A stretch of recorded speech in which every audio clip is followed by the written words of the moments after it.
வணக்கம். நினைவாற்றல் கலைஞர் John Lewis அவர்களோட கற்றல் அப்புறம் நினைவாற்றல் நுட்பங்கள் பத்தின நம்ம தொடரோட அடுத்த பகுதிக்கு உங்களை வரவேற்கிறோம். இன்னைக்கு நாம எப்படி திறமையா கத்துக்கிறது, கத்துக்கிட்டதை எப்படி மறக்காம நல்ல ஞாபகம் வச்சுக்கிறது பத்தி கொஞ்சம் ஆழமா பார்க்க போறோம். குறிப்பா சொல்லணும்னா இன்னைக்கு நாம பேச போற விஷயம் ஸ்டூடெண்ட்ஸ், டீச்சர்ஸ் இவங்க 2 பேருக்குமே ரொம்ப யூஸ்ஃபுல்லா இருக்கும்னு நினைக்கிறோம். நீங்க ஒரு ஸ்டூடெண்டா இருந்து எக்ஸாம்க்கு படிக்க கஷ்டப்பட்டாலும் சரி, இல்ல ஒரு டீச்சரா இருந்து எப்படி ஸ்டூடெண்ட்ஸ்க்கு இன்னும் நல்லா சொல்லி கொடுக்கலான்னு யோசிச்சாலும் சரி, உங்களுக்கான சில நல்ல ஐடியாஸ் இங்க இருக்கு. நாம இன்னைக்கு எடுத்துக்க போறது நம்ம உலக பொதுமறை திருக்குறள்ல இருந்து ஒரு முக்கியமான குறள், கல்வி அதிகாரத்துல முதல் குறள், குறள் நம்பர் 391. இது வெறும் குறள் விளக்கம் மட்டும் இல்ல, இந்த குறளோட ஆழமான அர்த்தத்தை புரிஞ்சுக்கிட்டு இதை எப்படி ஈஸியா ஞாபகம் வச்சுக்கிறதுக்கு ஜான் லூயிஸ் அவர்களோட ஒரு சூப்பரான டெக்னிக்கையும் பார்க்க போறோம். நம்ம கிட்ட இருக்கிற குறிப்புகள் இந்த குறளோட அர்த்தத்தையும் ஜான் லூயிஸோட அந்த மெமரி டெக்னிக்கையும் நல்ல தெளிவா சொல்லுது. நம்மளோட வேலை அதுல இருக்கிற சாராம்சத்தை எடுத்து உங்களுக்கு பயனுள்ளதா கொடுக்கறது தான். கல்விக்குன்னு ஒரு அதிகாரத்தை ஒதுக்கி அதுல முதல் குறளா இதை வள்ளுவர் வச்சிருக்காருன்னா அதோட முக்கியத்துவத்தை நம்ம முதல்ல புரிஞ்சுக்கணும். ஒரு தனி மனுஷனுக்கும் சரி, ஒரு சமுதாயத்துக்கும் சரி, கல்வி எவ்வளோ முக்கியம், எவ்வளோ அடிப்படைங்கிறது இது நல்லா சொல்லுது. வள்ளுவர் கல்வி பத்தி பேசும்போதே இங்கிருந்து ஆரம்பிக்கிறதே ஒரு பெரிய விஷயம். சரி, அப்போ நேரடியா அந்த குறளை பார்த்துடலாமா? குறள் இதுதான்: கற்க கசடர கற்பவை, கற்றபின் நிற்க அதற்கு தக. கேட்கும்போது சிம்பிளான வார்த்தைகள் மாதிரி தான் இருக்கு, ஆனா இதுக்குள்ள ஒரு பெரிய பிலாசபியே இருக்கு இல்லையா? ஆமா, கரெக்டா சொன்னீங்க. இதோட பின்னணிய கொஞ்சோண்டு பார்த்தோம்னா இதோட ஆழம் இன்னும் நல்லா புரியும். திருக்குறள்ல 3 பால்கள் இருக்கு இல்லையா? அதுல 2வது பொருட்பால்.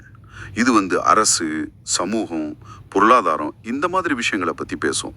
அதுல குடியல்னு ஒரு இயல், அதுக்கு கீழே வர்ற முதல் அதிகாரம் தான் கல்வி. அதாவது ஒரு நல்ல குடிமகனுக்கு என்ன தகுதி முதல்ல வேணும்னு வள்ளுவர் நினைக்கிறாருன்னா அது கல்விதான். மற்ற விஷயங்களுக்கு போறதுக்கு முன்னாடி குடிமக்களோட கல்வியை பத்தி பேசுறாரு. இதுவே அதோட முக்கியத்துவத்தை காட்டுது. இப்போ குறளோட பொருளுக்கு வருவோம். ரொம்ப சிம்பிளா சொல்லணும்னா, முதல்ல நம்ம என்ன கத்துக்கணுங்கிறத தெரிஞ்சுக்கணும். அதுதான் கற்பவை. செலக்ட் பண்ணணும். அப்படி செலக்ட் பண்ணதை கத்துக்கும் போது கசடு அற கத்துக்கணும். கசடுனா என்ன? தப்பு, சந்தேகம், குறைபாடு இதெல்லாம். அறனா அதெல்லாம் இல்லாம முழுசா கம்ப்ளீட்டா, ஆக எந்த மிஸ்டேக்கும் இல்லாம, டவுட்டே இல்லாம தெளிவா ஆழமா கத்துக்கணும். இது ஃபர்ஸ்ட் ஸ்டெப். ஓகே, இது முதல் படி. 2வது படி கற்ற பின் நிற்க அதற்கு தக. அப்படி நல்லா தெளிவா கத்துக்கிட்டோம்ல, அதோட விட்டுறக்கூடாது, நிற்கணும். எங்க நிற்கணும்? அந்த படிப்பு நமக்கு காட்டின வழியில, அந்த அறிவோட அடிப்படையில வாழணும்.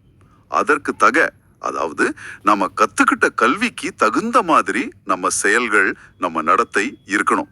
ஓஹோ, சுருக்கமா சொன்னா கல்வினா 2 பார்ட். 1 தப்பு இல்லாம ஆழமா கத்துக்கிறது, 2 அப்படி கத்துக்கிட்டபடி வாழ்றது. இது வெறும் புக் நாலேஜ் இல்ல, வாழ்க்கைய சரி பண்ற ஒரு ப்ராசஸ்னு 2 வரியில சொல்லிட்டாரு பாருங்க. சூப்பர். அப்போ கல்வினா சும்மா இன்ஃபர்மேஷனை கலெக்ட் பண்றது இல்ல, அது நம்மள மாத்தணும், நம்ம ஆக்ஷன்ல தெரியணும். இதுதான் அதோட சாரம். இதுல ஒவ்வொரு வார்த்தையும் முக்கியமா தெரியுது. கசடாரான்னு சொன்னீங்களே, அதை பத்தி இன்னும் கொஞ்சம் சொல்ல முடியுமா? ஏன் அவ்வளவு அழுத்தம் கொடுக்கிறாரு வள்ளுவர்? ஆமா, நல்ல கேள்வி. கசடுனா வெறும் எரர் மப்பம் இல்ல, அது ஒரு மாதிரி மாசு, ஒரு குறைபாடுன்னு சொல்லலாம். தெளிவில்லாம இருக்கிறது, அரைகுறையா புரிஞ்சுக்கிறது, தப்பா புரிஞ்சுக்கிறது, இது எல்லாமே கசடுதான். அறானா முழுசா நீங்கிறது. ஏன் இந்த அழுத்தம்னா, அரைகுறையா கத்துக்கிட்ட அறிவு இல்ல தப்பா கத்துக்கிட்ட அறிவு சில சமயம் தெரியாம இருக்கிறத விட ஆபத்தானது. சரிதான். ஒரு விஷயத்த தப்பா தெரிஞ்சு வச்சுக்கிட்டு அதுதான் சரின்னு நினைச்சு செஞ்சா விளைவு மோசமா இருக்கும்ல. அதனாலதான் கத்துக்கும் போதே டவுட்டே இல்லாம முழு தெளிவோட கத்துக்கணும்னு சொல்றாரு. இது டீப் லேர்னிங் அப்படிங்கறதோட முக்கியத்துவத்தை 2000 வருஷத்துக்கு முன்னாடியே சொல்லுது. நிற்கங்கிற வார்த்தை கூட சும்மா நிக்கிறது சொல்லல போல, நிலைச்சு நிக்கிறது இல்ல உறுதியா இருக்கிறது, அந்த அர்த்தத்துல வருதா? கரெக்ட், சரியா புரிஞ்சுக்கிட்டீங்க. இங்க நிற்கங்கிறது சும்மா பிசிக்கலா நிக்கிறது இல்ல, அது ஒரு மென்டல் ஸ்டேட், ஒரு லைஃப் ஸ்டைல். கத்துக்கிட்ட அறிவை நம்பி உறுதியா நிக்கிறது, அந்த வழியில இருந்து மாறாம இருக்கிறது. சூழ்நிலை மாறலாம், கஷ்டம் வரலாம், ஆனா கத்துக்கிட்ட நல்ல அறிவோட பேஸ்ல உறுதியா நிக்கிறது. அதற்கு தக அந்த கல்விக்கு ஏத்த மாதிரி நிக்கிறது. ஆமா, இதுதான் கத்துக்கிட்ட கல்விக்கு உண்மையான பிரயோஜனம். இல்லைன்னா கத்துக்கிட்டதெல்லாம் வேஸ்ட், ஒரு பாரம் தான். ஆக இந்த குறள் சொல்றது வெறும் படிப்பு இல்ல, உண்மையான கல்விங்கிறது நம்ம நடத்தையில தெரியணுங்கிறது தான். இந்த மெசேஜ் இன்னைக்கும் எவ்வளவு கரெக்டா இருக்கு. சரி, இந்த குறளோட ஆழத்தை ஓரளவுக்கு புரிஞ்சுக்கிட்டோம். இப்போ எல்லாரும் ஆவலா காத்துட்டு இருக்கிற விஷயத்துக்கு வருவோம். இவ்ளோ டீப்பான மீனிங் இருக்கிற இந்த குறளை அதோட அர்த்தத்தோட சேர்த்து எப்படி மறக்காம ஞாபகம் வச்சுக்கிறது? இங்கதான் memory technique specialist John Louis சாரோட டெக்னிக்ஸ் நமக்கு ஹெல்ப் பண்ணுது. ஆமா, குறுக்குறா ஜான் லூயிஸோட காட்சிப்படுத்தி கதை உருவாக்கும் முறை, அதாவது விஷுவலைசேஷன் அண்ட் ஸ்டோரி மெத்தட், இது இந்த மாதிரி ஐடியாஸை ஞாபகம் வச்சுக்க ரொம்ப பவர்ஃபுல்லானது. ஏன் இது இவ்வளோ யூஸ்ஃபுல்னா, நம்ம மூளை வெறும் வார்த்தைகளை விட படங்களையும் கதைகளையும் ஈஸியா ஆழமா ரிஜிஸ்டர் பண்ணும். இது ஒரு மாதிரி ஆக்டிவ் லேர்னிங். ஆமா, சும்மா மனப்பாடம் பண்ற மாதிரி இல்லாம நீங்களே ஒரு காட்சியை உருவாக்கும் போது அந்த இன்ஃபர்மேஷனோட உங்களுக்கு ஒரு கனெக்ஷன் வந்துடும். கரெக்ட். சரி, இந்த குறளுக்கு ஜான் லூயிஸோட டெக்னிக்கை யூஸ் பண்ணி ஒரு ஸ்டோரி மாதிரி பண்ணலாமா? நீங்களும் கேட்டுட்டு இருக்கிறவங்க எங்களோட சேர்ந்து உங்க மனசுல இந்த காட்சியை ஓட விடுங்க. முதல் படி, குறளோட முதல் லைன், கற்க கசடர கற்பவை. இத ஒரு சீனா மாத்துவோம். கற்பனை பண்ணுங்க, ஒரு நல்ல வெளிச்சமான கிளாஸ் ரூம். அங்க ஒரு ஸ்டூடெண்ட் ரொம்ப ஆர்வமா கற்க உட்கார்ந்துருக்காரு. அவருக்கு முன்னாடி ஒரு பெரிய டேபிள்ல அவர் படிக்க வேண்டிய முக்கியமான புக்ஸ் கற்பவை அழகா அடுக்கியிருக்கு. ஆனா கொஞ்சம் கிட்டக்க பார்த்தா அந்த புக்ஸ் மேல ஒரு மாதிரி தூசு, சில பக்கத்துல கொஞ்சம் சேறு, கசடு படிஞ்சிருக்கு. அதாவது படிக்க வேண்டிய விஷயங்கள்ல சில தெளிவு இல்லாம இருக்கு, சில குறைகள் இருக்கு. இங்க ஒரு விஷயம் கவனிக்கணும். அந்த கசடுங்கிறத நல்லா விஷுவலைஸ் பண்ணணும். அது வெறும் அழுக்குன்னு இல்லாம ஒரு மாதிரி மங்களா தெரியுது, தெளிவில்லாம இருக்கிறதுன்னு கூட நினைக்கலாம். அப்போதான் அது அறிவுல இருக்கிற குறைகளையோ சந்தேகத்தையோ குறிக்குதுன்னு மனசுல பதியும். சரி, இப்போ அந்த ஸ்டூடெண்ட் என்ன பண்றாரு? உடனே புக்கை திறந்து படிக்கல. ஒரு சாஃப்டான துணியை எடுக்கிறாரு.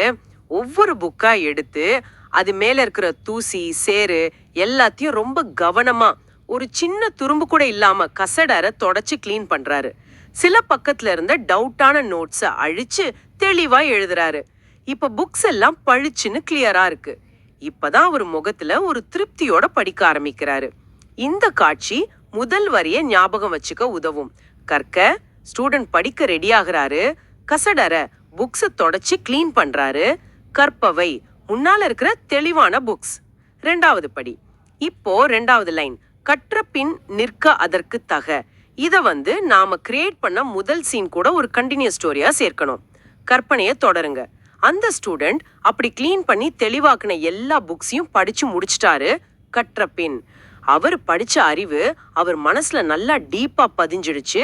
படிச்ச திருப்தியோட அவர் தன்னோட சீட்ல இருந்து மெதுவா எழுந்து நிக்கிறாரு. நிற்க ரெண்டு ஒன்னு ஒரு மேஜிக் மாதிரி நடக்குது.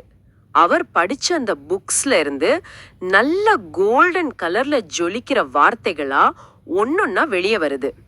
அந்த வார்த்தைகள் அவருக்கு முன்னாடி ஒன்னா சேர்ந்து அவர் நடக்கிறதுக்காகவே ஒரு ஸ்ட்ராங்கான, ஸ்டெடியான பாதைய உருவாக்குது. நல்ல கற்பனை. அந்த பாதை சும்மா இல்ல, அது அவர் கத்துக்கிட்ட உண்மையான அறிவோட பாதை. அவர் இப்போ அந்த வார்த்தைகளாலான பாதை மேல சும்மா நிக்கல, நல்ல நிமிர்ந்து உறுதியா அசையாம நிக்கிறாரு. எப்படி நிக்கிறாரு? அந்த கல்விக்கு தகுந்த மாதிரி, அதற்கு தக நிக்கிறாரு. அந்த பாதையே அவருக்கு வழிகாட்டுது. அவர் அந்த பாதையில நம்பிக்கையோட தன்னோட பயணத்தை தொடங்க ரெடியா இருக்காரு. இந்த கதையோட பியூட்டியே அதுதான். குறளோட ரெண்டு முக்கியமான ஐடியாவையும் 2 ஸ்டெப்ஸா காட்சிகளா மாத்துது. முதல் சீன்ல புக்கை கிளீன் பண்றது, தப்பில்லாம சந்தேகம் இல்லாம கத்துக்கணுங்கிற முதல் கட்டளையே ஞாபகப்படுத்துது. ஆமா. ரெண்டாவது சீன்ல படிச்ச வார்த்தைகளே பாதையா மாறி அது மேல உறுதியா நிக்கிறது. கத்துக்கிட்டபடி வாழணுங்கிற 2வது கட்டளைய மனசுல பதிய வைக்குது. வெறும் வார்த்தைகளா இல்லாம ஒரு ப்ராசஸா, ஒரு பயணமா இந்த குறள் மனசுல பதியும். இந்த மாதிரி படங்களோட ஞாபகம் வச்சுக்கும் போது தகவல் லாங் டேர்ம் மெமரியில நிக்கிறதுக்கு சான்ஸ் அதிகம். ரொம்ப நல்லா சொன்னீங்க. நீங்க கேட்டுட்டு இருக்கிறவங்களும் இந்த காட்சிகளை ஒரு தடவை மனசுல ஓட்டி பாருங்க. அந்த ஸ்டூடெண்ட் கவனமா புக்கை தொடக்கிறதையும், அப்புறம் அந்த கோல்டன் வார்த்தை பாதையில அவர் கம்பீரமா நிக்கிறதையும் முடிஞ்ச வரைக்கும் கிளியரா இமேஜின் பண்ணுங்க. வேணும்னா அந்த காட்சியில நீங்களே அந்த ஸ்டூடெண்டா இருக்கிற மாதிரி கூட நினைச்சுக்கலாம். இது ஃபர்ஸ்ட் டைம் பண்ணும்போது கொஞ்சம் எஃபோர்ட் தேவைப்படலாம். ஆனா 1-2 தடவை இந்த கதையை மனசுல ஓட விட்டாலே போதும். குரலும் அதோட அர்த்தமும் பிரிக்க முடியாதபடி உங்க மெமரியில தங்கிடும். ஒரு சின்ன எக்ஸ்ட்ரா டிப் சொல்லலாமா?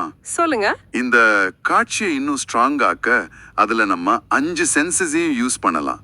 உதாரணத்துக்கு அந்த பழைய புக்ஸோட வாசனை, தொடக்கிற துணியோட ஃபீல், வார்த்தைகள் பாதியா மாறும்போது வர்ற சின்ன சத்தம், இல்லைன்னா அந்த லைட், இப்படியெல்லாம் சேர்க்கும்போது நினைவு இன்னும் டீப் ஆகும். ஜான் லூயிஸ் மாதிரி மெமரி ஆர்டிஸ்ட்லாம் இந்த மாதிரி டெக்னிக்ஸ் தான் யூஸ் பண்ணுவாங்க. இது ஒரு நல்ல ஐடியா. சரி, ஜான் லூயிஸோட இந்த டெக்னிக் இந்த குரலுக்கு மட்டும்தானா, இல்ல வேற எதுக்கெல்லாம் யூஸ் ஆகும்? ஒரு சயின்ஸ் ஃபார்முலா இல்ல ஒரு ஹிஸ்டரி ஈவெண்ட் ஞாபகம் வச்சுக்க இது ஹெல்ப் பண்ணுமா? கண்டிப்பா.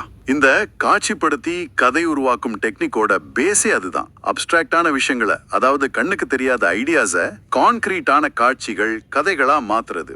உதாரணத்துக்கு ஒரு சயின்ஸ் ஃபார்முலாவை ஞாபகம் வச்சுக்கணுமா, அதுல இருக்கிற எலிமெண்ட்ஸை வேடிக்கையான கேரக்டர்ஸா மாத்தி அதுங்க ஒன்னோட ஒன்னு இன்டராக்ட் பண்ற மாதிரி ஒரு கதை பண்ணலாம். ஒரு ஹிஸ்டரி டேட்டை ஞாபகம் வச்சுக்க, அந்த நம்பர்ஸை பொருளா மாத்தலாம். 1ன்னா மெழுகுவர்த்தி, 9ன்னா பலூன், 4ன்னா பாய்மர கப்பல், 2ன்னா அன்னம். அந்த பொருள்களை வச்சு ஒரு கதை பண்ணலாம். ஓ, அப்படியா? ஆமா, கற்பனைக்கு லிமிட்டே இல்லை. முக்கியம் என்னன்னா அந்த காட்சி இல்ல கதை உங்களுக்கு மீனிங்ஃபுல்லா ஞாபகம் நிக்கிற மாதிரி இருக்கணும். அப்போ இந்த குரலை ஞாபகம் வச்சுக்க நாம பண்ணின இந்த ஸ்டோரி மற்ற கஷ்டமான விஷயங்களை ஞாபகம் வச்சுக்கவும் ஒரு இன்ஸ்பிரேஷனா இருக்கும். இப்போ இந்த காட்சிகளை மனசுல வச்சுட்டு வள்ளுவரோட அந்த குரலை திரும்ப ஒரு தடவை சொல்லுவோம். கற்க கசடர கற்பவை கற்ற பின் நிற்கதற்கு தக. பாத்தீங்களா? இப்போ வெறும் வார்த்தையா இல்லாம ஒரு முழு படமா, ஒரு மெசேஜா மனசுல நிக்குது இல்ல? நிஜமாவே ஆச்சரியம்தான். 10 வார்த்தை, ஆனா அதுக்குள்ள ஒரு முழு கல்வி தத்துவத்தை எவ்வளோ அழகா தெளிவா சுருக்கமா சொல்லிட்டார் வள்ளுவர். இதுதான் திருக்குறளோட ஸ்பெஷாலிட்டி. காலத்தால அழியாத கருத்து, ரொம்ப கம்மி வார்த்தையில. அதே நேரத்துல மெமரி டெக்னிக்ஸ்ல எக்ஸ்பர்ட்டான ஜான் லூயிஸோட இந்த காட்சிப்படுத்துற உத்தி எவ்வளவு சிம்பிளாவும் பவர்ஃபுல்லாவும் இருக்கு. மனப்பாடம் பண்றத ஒரு பனிஷ்மெண்ட்டா பார்க்காம அது ஒரு இன்ட்ரெஸ்டிங்கான கிரியேட்டிவான வேலையா மாத்துது. இது நிறைய ஸ்டூடெண்ட்ஸ் மனப்பாடம் பண்ண கஷ்டப்படுறதை இது குறைக்கும், கத்துக்கிறத ஜாலியாக்கும். ஜான் லூயிஸோட கான்ட்ரிபியூஷன் இங்க ரொம்ப முக்கியம். ஆமா, பழமையான ஞானம் திருக்குறள், அப்புறம் நவீன நினைவாற்றல் அறிவியல் ஜான் லூயிஸ் டெக்னிக் இங்க அழகா சேருது.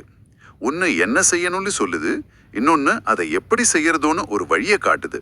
அப்போ இந்த டிஸ்கஷன்ல இருந்து நாம எடுத்துட்டு போக வேண்டிய முக்கியமான விஷயம் என்ன? நீங்க ஒரு ஸ்டூடெண்டா பாடத்தை ஞாபகம் வச்சுக்க கஷ்டப்பட்டீங்கன்னா, இல்ல ஒரு டீச்சரா டீச்சிங்கை இன்னும் பெட்டராக்க வழி தேடிட்டு இருந்தீங்கன்னா, ஜான் லூயிஸோட இந்த காட்சிப்படுத்தி கதை உருவாக்குற டெக்னிக் உங்களுக்கு ஒரு சூப்பர் டூல். இதை ட்ரை பண்ணி பாருங்க. ஒரு குரல் மட்டும் இல்ல, உங்க புக்ல இருக்கிற நிறைய கஷ்டமான விஷயங்களை ஞாபகம் வச்சுக்க இது ஹெல்ப் பண்ணும். கடைசியா உங்களுக்காக ஒரு சின்ன சிந்தனை. இந்த குறளோட 2வது பகுதி கற்ற பின் நிற்க அதற்கு தக, அதாவது கத்துக்கிட்டபடி ஈக்கிறது. இது கேட்கறதுக்கு ஈஸி, ஆனா உண்மையில செய்யறது கஷ்டம். நாம டெய்லி எத்தனையோ புது விஷயத்த கத்துக்கிறோம். ஒரு புது லாங்குவேஜ், ஒரு புது சாஃப்ட்வேர், ஒரு நல்ல பழக்கம், ஒரு தத்துவம். ஆனா எத்தனை விஷயத்த நாம உண்மையா நம்ம வாழ்க்கையில அப்ளை பண்றோம்? கத்துக்கிட்ட அறிவை நம்ம செயலா மாத்துறதுல நாம எங்க தடுமாறுறோம்? இந்த கற்றுபடி நிற்றலுங்கிற ஐடியாவை நீங்க புதுசா கத்துக்கிட்ட ஒரு விஷயத்துல எப்படி யூஸ் பண்ண முடியும்? அப்படி யூஸ் பண்ணா அது உங்க லேர்னிங் எக்ஸ்பீரியன்ஸையும் உங்க வாழ்க்கையும் எப்படி மாத்தும்? இது நீங்களே கொஞ்சம் ஆழமா யோசிக்க வேண்டிய ஒரு கேள்வி. ஜான் லூயிஸோட நினைவாற்றல் நுட்பங்கள் பத்தின நம்ம தொடரோட இந்த ஆழமான உரையாடல்ல எங்களோட இருந்த உங்களுக்கு எங்க மனமார்ந்த நன்றி. அடுத்த பகுதியில இன்னும் சில பவர்ஃபுல்லான மெமரி டெக்னிக்ஸோட உங்களை சந்திக்கிறோம். அது வரைக்கும் கத்துக்கிட்டதை யோசிங்க, யோசிக்கிறத கத்துப்போங்க.